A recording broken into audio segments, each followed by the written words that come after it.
para mas makatipid pa po sa ating patuka katambayan, yung pinapakain ko po sa ating mga sisiw ay yung ating tag 800 po o 850 na feeds. So, tingnan nyo naman po, mixing po yan ng limestone, darak, mais at saka trigo. So kumakain yung ating manok talaga nito, yung ating mga sisiw. Wala na rin pong ilaw kasi marami po sila dito. So malaki yung chance din po na pag matulog sila ay magtumpukan po yan sila. So ano na po, nabubuhay na po talaga yung ating sisiw. Kaya na po makasurvive. Yan. So maubos po yan nila. Nagsimula po tayo magpakain ito nung nakarang araw at talagang ganang-gana pong kumain yung ating mga alagang sisiw. Yun nga lang, since nagtitipid po tayo, ito yung ginawa ko po. Pero kung may budget naman po talaga tayo ay feeds po talaga ako. Kumbaga yung nabibili po natin sa tindahan, yun yung natin pinapakain, Bimigman o Pilmico. So yan po. Pero since naubusan po tayo at na-try po natin, magana silang kumain, okay naman po, walang problema. So go po tayo dito, walang problema. Ito yung papakain po natin. So yan po, kung makasurvive, kung gusto nyo mong makasurvive sa patuka ay yan na po yung aking pinapakain. Ito yung mga sisiw po na nasama po natin bili sa ating mga bagong manok katambayan na mga heritage chickens at saka mga native po. So ito yung mga sisiw, walang ilaw din po. So, covered nga lang. Yan, may flooring para yung lamig hindi tatagos po sa baba, sa ilalim. Ayan, kumakain nga yung ating mga alagang manok o sisiw. Halo-halo po sila dito. Matibay po yan. Sisiw natin, no? Lakas nga kumain yung ating mga native sa mga tira-tirang 650.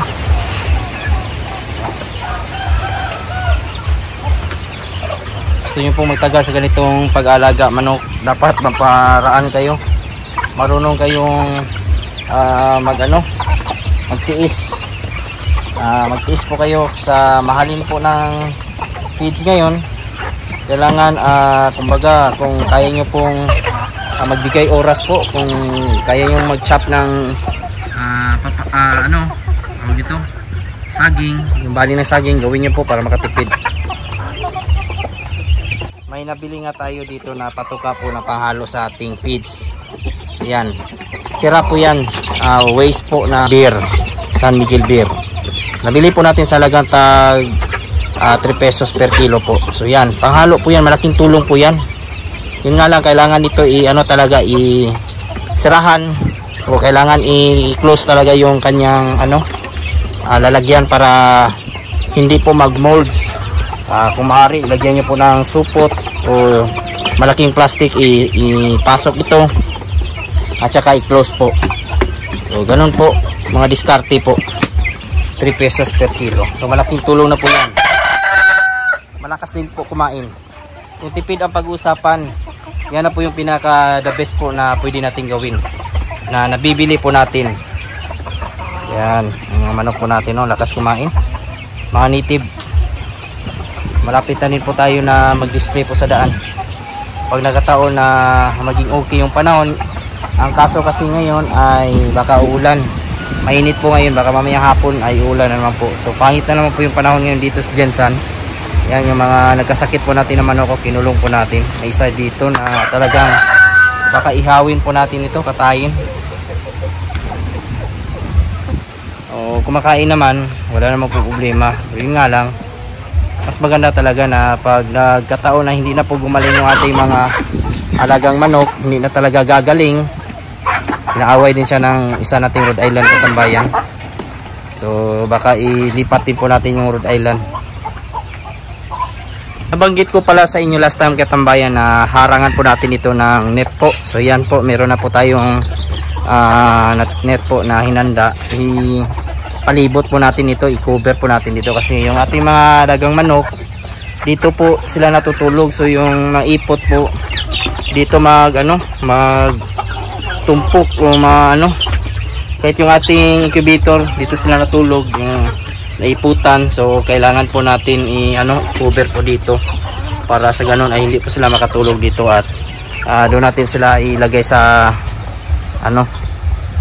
kabila natin na patulugan dyan. So, kung may mamayang gabi, may oras tayo, yung mga mabutan po natin dito na pipilit po talaga matulog, ililipat po natin para masanay sila doon sa kanilang bagong patulugan. Kahit yung ating mga katambayan, limonsito po natin, kalamansi, dito sila nagatulog. So yung mga kalamansi kumbaga napuputol, matulog yung mga native. Alam naman po natin na yung native talagang matutulog po yan sa matataas na lugar. So ayaw po natin na mamatay yung ating lamonsito dito. Yan. Malaking area po na dito, malawak, maraming damo. Ang maganda sa paggawa sa ating mga native po ngayon, mga heritage chickens po natin na nakuha last time kahapon, ay talagang malulusog, walang sakit. Wala tayong nakitang may sakit talaga, walang sipon. So yan yung maganda talaga sa may magandang area, at saka native din po, walang halos. Kahit maulanan po yan, hindi po yan basta-basta magkakasakit. Importante lang po kung tayo po yung nag-aalaga ng manok, palagi talaga natin tandaan na magpainom ng vitamins. Pwede tayo King's Vita Plus, ating antibacterial, kahit anong antibacterial po, pero yung ating gamit po ay Panamox Forte. So dyan, sasanayin po natin yung ating mga alagang manok dito natin ipatulugin. Dyan, para sa ganun ay hindi po sila mabasa pag umulan. Madamo na naman dito. Yung atin nandito sa loob. Ito ang waste ng beer katambayan. Yan. Halo natin to sa ating tag 850 na feeds. Mabango ito katambayan. Malt, mga may mais. So nakakatulong. Kahit nga kinakain ng ating mga laga kahit walang halo. Malakas kumain. Tipid lang pag-usapan. Lang. Dapat talaga tayo madiskarte. Ito na yung halo natin.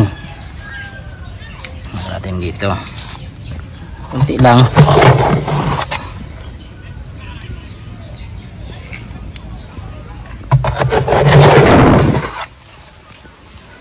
Paubos na nga.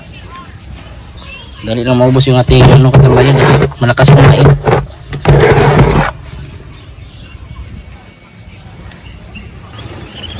Yung ating pato katambayan, tingnan natin. Naubos agad, grabe. So isang balde po ito, ganito, punong-puno.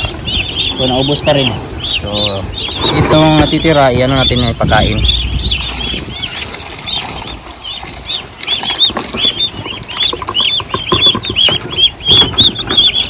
Kayang ubusin ng ating mga pato yan. Ang lulusog nila tingnan nyo po yung ating mga laga katambayan. Kas kumain. Yan. Doon. Dito sa kabila ang grabe kumain katambayan. Ang heritage natin. Masanay na kasi. Kaya walang pili.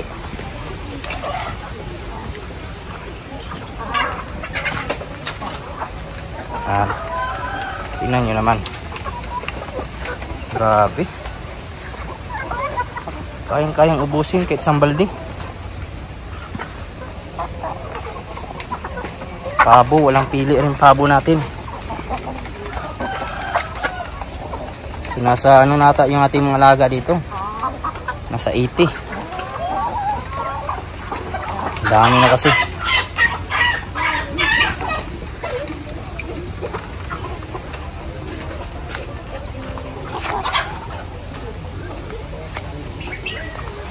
Yan katambayan, may net na po yan para kinagabihan dito po sila matulog dyan sa ibabaw ng kulungan natin at hindi magkaipot-ipot.